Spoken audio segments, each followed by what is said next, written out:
So, hello everyone. So, this is the third part in the series of biochemistry case studies. So, we have already discussed about the lactose intolerance and von Jurgens disease. In this video, we are going to talk about a new case study. So, these are very important. I have already told you in the previous videos also that they are the major bulk of the question paper. Case studies are very important. So, without wasting time, let's start. A 25-year-old man was on treatment with anti-malarial drug Primaquine. Anti-malarial drug was given, that is Primaquine. As the treatment was in progress, he developed complications. So laboratory findings are given here. Hematocrit was around 30% of the patient. Normal range is from 45 to 50%. Hemoglobin's normal range, do you know that? It is around 13 to 15 gram per deciliter or gram percent.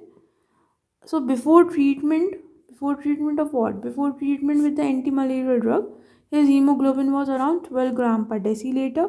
But after treatment, it got 8 gram per deciliter. That means the hemoglobin decreased. Decreased hemoglobin is showing the symptom of anemia, right? So the person is facing anemia. Then serum bilirubin, it is around 3.5 milligram per deciliter, but the normal range of the serum bilirubin is less than 1.2 milligram per deciliter. So this shows that increased bilirubin. So increased bilirubin gives the indication of jaundice, right? The symptoms of jaundice are there if there is an increase in bilirubin. Now the laboratory tests also indicate increased fragility of erythrocyte. Now we have to tell what is the diagnosis of the same case. So before starting, you should know a very important concept. I hope you know that. So you would be knowing the HMP shunt. Okay, HMP shunt. What's the main role of HMP shunt is it produces NADPH.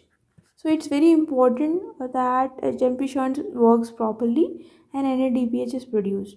NADPH plays many roles, many metabolic roles, but in the RBCs, it has it is very important, means it's the only functional thing that is important to RBC, because no mitochondria is there. So NADPH is the sole thing that maintains the integrity and all the activities of RBC. So what happens in the RBC, uh, the there is something called oxidized glutathione. आपने glutathione I hope पढ़ा होगा कि वो 3 amino acid से मिलके बनता है. You should know that, है ना. तो ग्लूटाथायोन के बारे में हम कभी और बात करेंगे. So what happen is RBC. So oxidised glutathione gets converted into reduced glutathione. Reduced glutathione में क्यों कन्वर्ट होता है? क्योंकि ग्लूटाथायोन अगर रिड्यूस में होता है तो यही है जिसकी वजह से जो फ्री रेडिकल्स जो होते हैं बॉडीज़ में वो उसको एलिमिनेट करता है. इंटीग्रिटी जो ऑफ है आरबीसी की मेम्ब्रेन की उसको मेंटेन करता है. And all the works are very important of glutathione. पर ये सिर्फ रिड्यूस्ड फॉर्म में ही एक्ट करता है. ऑक्सीडाइज फॉर्म में ग्लूटाथायोन डजंट एक्ट. इसके लिए एक एंजाइम की ज़रूरत होती है, दैट इज़ ग्लूटाथायोन पर ऑक्सीडेज. ओके, तो एंजाइम रिक्वायर्ड इज ग्लूटाथायोन पर ऑक्सीडेज. अब ये जो रिएक्शन होती है ना, ये प्रेजेंस में होती है NADPH के. क्यों? क्योंकि NADPH इज़ द को एंजाइम ऑफ ग्लूटाथायोन पर ऑक्सीडेज. बट क्या होता है, अब ये आपको समझ में आ गया. NADPH की वजह से ग्लूटाथायोन पर ऑक्सीडेज जो है रिड्यूस ग्लूटाथायोन में कन्वर्ट करेगा. रिड्यूस ग्लूटाथायोन जो है वो फ्री रेडिकल्स को एलिमिनेट करेगा, हीमोलिसिस को रोकेगा एंड मेम्ब्रेन इंटीग्रिटी को मेंटेन करेगा आरबीसी के लिए. तो आरबीसी के लिए सोल इम्पॉर्टेंट थिंग जो है NADPH है. बट व्हाट हैपन्स, जैसे कि ये केस दिखा रहे हैं, इसमें क्या होता है, there is a deficiency of the enzyme glucose six phosphate dehydrogenase. ठीक है, G6PD भी कहते हैं. तो ग्लूकोज 6-फॉस्फेट डीहाइड्रोजिनेज की डेफिशिएंसी है अगर, तो इसका क्या होगा, इससे क्या फ़र्क पड़ता है? इससे ये फ़र्क पड़ता है कि HMP शंट में ग्लूकोज 6-फॉस्फेट को कन्वर्ट करता है टू इट्स प्रोडक्ट, लेकिन जो कन्वर्ट करने वाला एंजाइम है वो है G6PD और इसमें निकलता है NADPH। तो यही है जहाँ से NADPH निकलता है। लेकिन अगर G6PD की डेफिशिएंसी होगी तो NADPH नहीं निकलेगा। NADPH नहीं निकलेगा तो glutathione peroxidase won't be able to work. Glutathione peroxidase नहीं वर्क करेगा तो रिड्यूस ग्लूटाथायोन भी नहीं बनेगा। रिड्यूस ग्लूटाथायोन नहीं बनेगा, सो व्हाट हैपन्स, जॉइंटिस के सिम्टम्स दिखेंगे, यानी कि सीरम बिलिरुबिन बढ़ जाएगा। क्यों बढ़ जाएगा?